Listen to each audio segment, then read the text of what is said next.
నీలో దాగినది కృపా సర్వోన్నతముగా నీలో దాగినది కృపా సర్వోన్నతముగా నీలో నిలిచి కృపలను భావించి నీలో నిలిచి కృపలను భావించి నీతోనే యుగ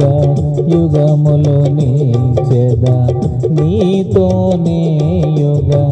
యుగములు నిలిచెదా ప్రభువా నీలో జీవించుట కృపా బాహుల్యమే